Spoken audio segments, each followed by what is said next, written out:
Et si se prendre un râteau, c'était pas la meilleure chose qui puisse vous arriver? Salut tout le monde, c'était MF et je sais comment ça se passe. Sur le coup, c'est difficile d'avoir le recul nécessaire pour estimer un râteau salvateur, mais dans certaines situations, en regardant dans le rétroviseur, on se dit que c'est pas plus mal. Aujourd'hui, je vais pas vous parler de votre vie personnelle, je vais évidemment vous parler du mercato du Paris Saint-Germain. Les râteaux sont évoqués en ce moment puisqu'il y en a un gros qui vient de tomber, celui lié à Diomandé. Alors, ne jouez pas sur les mots. Je sais que c'est pas exactement un râteau, le Paris Saint-Germain s'est retiré du dossier, le PSG a pas voulu surenchérir, on va y revenir, ça va être le premier élément de cette vidéo. Mais on peut considérer que c'est une piste qui était relativement avancée, puisque le PSG avait tout de même un accord avec le joueur, et une piste qui finalement a été avortée, que ce soit par le joueur, que ce soit par son clan, que ce soit par le PSG, ou comme je le pense, que ce soit par finalement un petit peu toutes les parties dans une organisation absolument anarchique.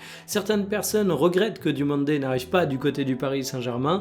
J'ai beau avoir un immense respect pour le joueur, j'avais beau être plutôt hypé, je considère que ça fait partie des dossiers où tu pourras avoir un œil différent dans quelques années. Et justement, on va faire un petit peu le bilan de certains de ces dossiers. On va revenir sur l'affaire Diomandé bien évidemment, mais on va parler de Memphis, on va parler de Jong, on va parler de Lewandowski, on va parler de Cherki, en fait on va parler de pas mal de joueurs qui ont été évoqués dans un article du journal L'Équipe qui revient justement sur les râteaux qu'a subi le Paris Saint-Germain. C'est cet article qui m'a inspiré, mais on va pousser les choses bien plus loin en essayant d'analyser le parcours et le contexte d'arrivée. Et puis il y a des noms qui sont évoqués dans l'article et que j'ai pas évoqués dans la vidéo, tout simplement parce que je les jugeais moins intéressants, moins pertinents ou qui me parlaient moins à titre personnel. On va parler râteau, on va parler mercato, on va parler PSG. Installez-vous confortablement et bienvenue pour cette nouvelle vidéo Talk My Football.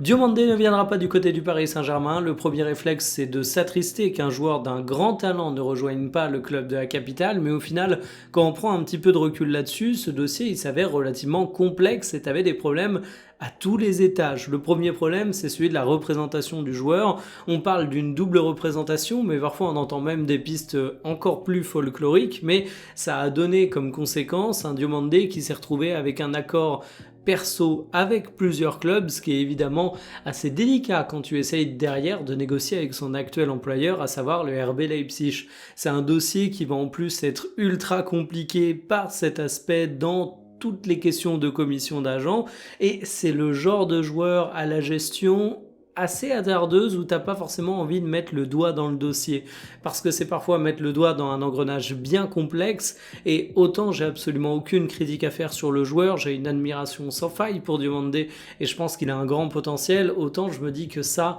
c'est quand même un red flag absolu. Ensuite, tu sais que le RB Leipzig est extrêmement gourmand sur le joueur, tu sais que la concurrence est féroce et que le Real Madrid est disposé à proposer plus que toi. Moi, je vois d'un bon oeil le fait que le Paris Saint-Germain ne monte pas dans la surenchère. Déjà parce que c'est plus dans la politique sportive du club aujourd'hui. Regardez le dossier Akliouche où le PSG négocie chaque million. Et puis ensuite, parce que si tu devais déroger à tes règles sportives, tu vas pas le faire pour Diomandé. C'est pas le talent du joueur que je remets en question, c'est plus les questions de besoin du côté du Paris Saint-Germain. Tu as Kvaratskhelia, tu as Ousmane Dembélé, tu as Désiré Doué, tu as ta ligne d'attaque titulaire. Évidemment, si Diomandé débarque demain, peut-être qu'il gratte une place de titulaire. À coup sûr, dans le pire des cas, il arrive à être utile dans l'effectif, mais t'as pas un besoin vital au moment de commencer la saison de recruter Diomandé. T'es l'équipe championne d'Europe, certes tu vas peut-être perdre Bradley Barcola qui est un joueur hyper important, mais t'as tes titulaires du côté de l'attaque. Quand tu fais sauter la banque, c'est généralement plus quand tu as un besoin qui est urgent au point que tu te retrouves à quasiment faire un panic buy. Et dans le passé, le PSG a parfois été très dur en négociation et ça leur a plutôt réussi. Regardez Kvaratskhelia, c'est pas pour rien qu'il est recruté au cours du mercato hivernal. C'est parce qu'au cours du mercato estival précédent, le PSG n'a pas eu envie de céder aux demandes de son club, ils n'ont pas eu envie de monter des enchères. Contrairement à Kvara, Diomandé, il finira peut-être pas au Paris Saint-Germain, mais ça vous montre que finalement, les décisions, les bonnes, ce sont pas toujours celles qu'on croit. Donc dommage pour Diomandé, moi je serais très curieux de voir ce qu'il va faire du côté du Real Madrid s'il y signe bel et bien, parce qu'on a des ultimes rebondissements en mode ah peut-être que le PSG via un autre intermédiaire pourrait se remettre dans le dossier. Moi j'y crois pas du tout, ils ont communiqué officiellement sur le fait qu'ils quittaient le navire, donc je vois vraiment Diomandé aller du côté du Real Madrid, mais en tout cas ouais c'est un gros bordel, et c'est pas plus mal que tu l'aies loupé ce bordel. Le PSG se retrouve donc avec la déception de Diomandé, mais auparavant le PSG a subi d'autres râteaux, et il y a le cas de Memphis Depay en 2015, et est-ce que c'était finalement si grave que ça pour le PSG de rater Memphis? Vous le voyez, j'ai déjà un grand sourire, parce qu'aujourd'hui cette question elle apparaît presque comme comique, mais il faut avoir en tête que Memphis en 2015 c'était quand même quelque chose, il sortait de très bonnes performances du côté des Pays-Bas, et même si on remet parfois en question les attaquants de ce pays, on dit parfois que c'est facile d'y marquer, bah là tu te disais, ça se trouve tu vas avoir un nouveau phénomène à la Luis Suarez, qui lui sortait pour le coup de l'Ajax, mais qui derrière a complètement explosé une fois qu'il a quitté les Pays-Bas. Et le PSG était très chaud sur ce dossier, puisque quand on regarde le 11 titulaire du Paris Saint-Germain à l'époque, eh bien en 2014-2015, tu alignais Lavezzi sur le côté gauche, un joueur qui avait alors 30 ans, il était au PSG depuis 3 ans, et il partira d'ailleurs l'été suivant. Bon bah vous connaissez la suite, l'article de l'équipe en parle, c'est ce bon vieux Van Gaal qui détourne Memphis et qui le recrute du côté de Manchester United, un véritable bourbier à l'époque, et il termine à l'Olympique Lyonnais 2 ans après seulement pour 16 millions d'euros. Alors évidemment Memphis il a fait des choses absolument incroyables du côté de l'Olympique Lyonnais, c'était une super recrue pour le club français, mais il a aussi prouvé à mon goût par la suite de sa carrière qu'il n'aurait jamais réussi à s'imposer au Paris Saint-Germain.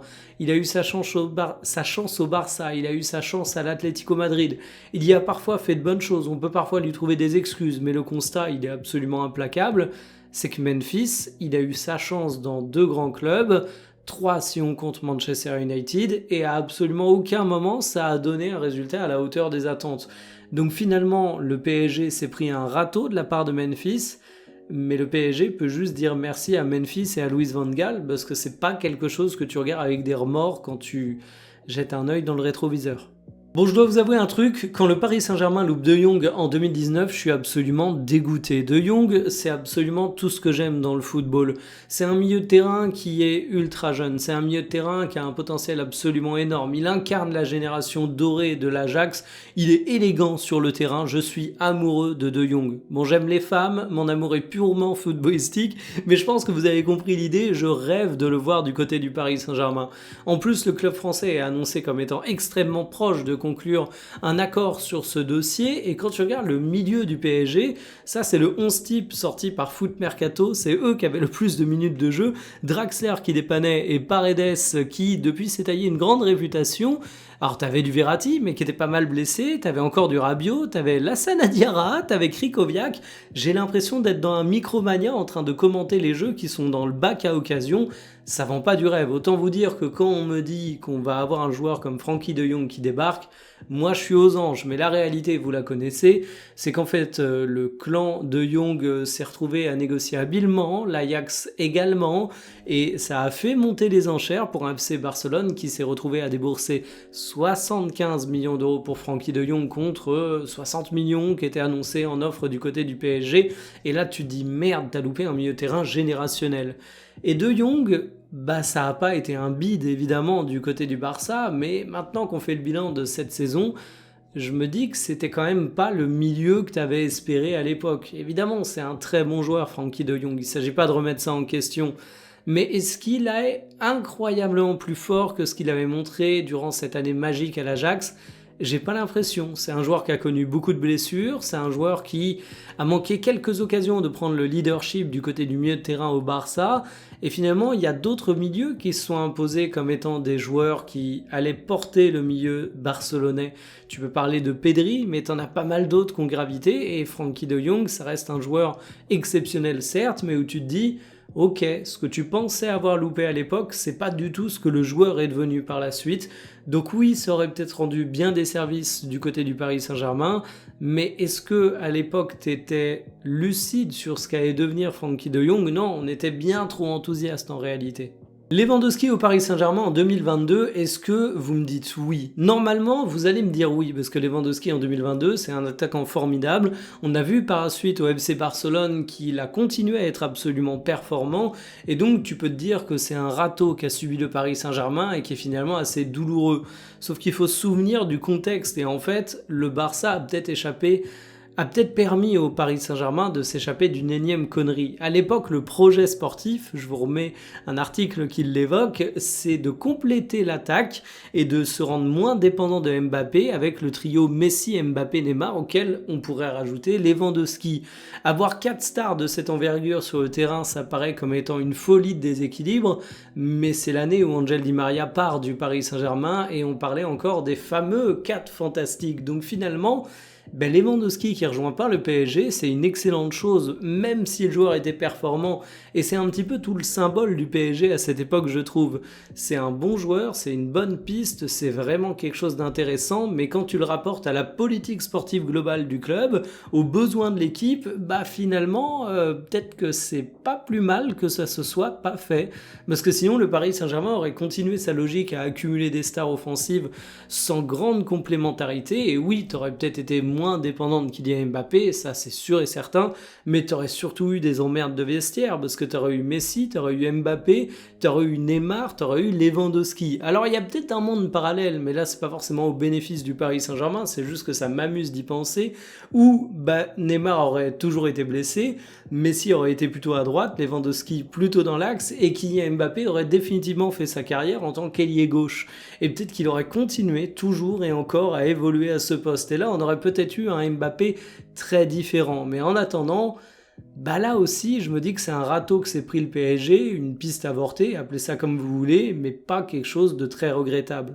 Cherki en 2024, il a failli signer au Paris Saint-Germain et sur le papier, ça a tout du dossier qui pouvait absolument cartonner à Paris. Déjà, le montant évoqué, il était extrêmement faible, on parlait de seulement 15 millions d'euros, ce qui apparaît aujourd'hui comme une opportunité en or. En plus, Cherki, c'est un joueur très jeune, c'est un joueur international français désormais, on le sait, il l'est devenu, c'est un joueur qui peut évoluer avec une certaine polyvalence dans les changements d'animation de l'équipe, il peut être à l'aise dans des permutations, et dans le football de Luis Enrique, il n'aurait pas été dépaysé, tu le vois aujourd'hui à la manière dont il se comporte dans le football de Pep Guardiola du côté de Manchester City.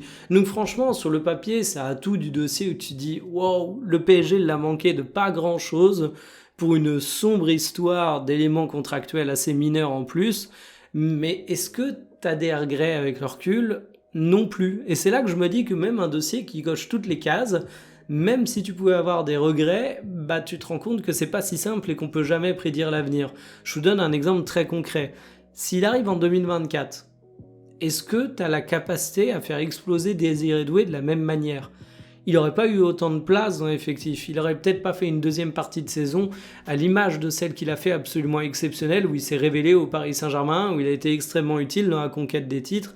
Et donc finalement, si tu avais eu Cherki au PSG, ça se trouve, tu n'aurais pas eu ce Cherki-là et tu n'aurais pas eu ce Désiré Doué-là. En plus de ça, tu n'aurais peut-être pas été recruté Kvaratskhelia au cours du mercato hivernal.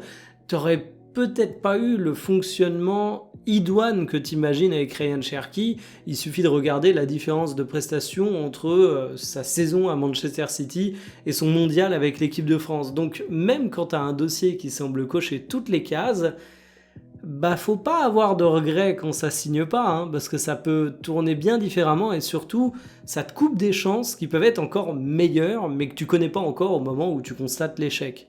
Vous l'aurez donc compris, mon constat quand je regarde dans le rétroviseur du Paris Saint-Germain, c'est que il n'y a jamais une opportunité immanquable qui te dévaste et qui condamne ton club à tout jamais.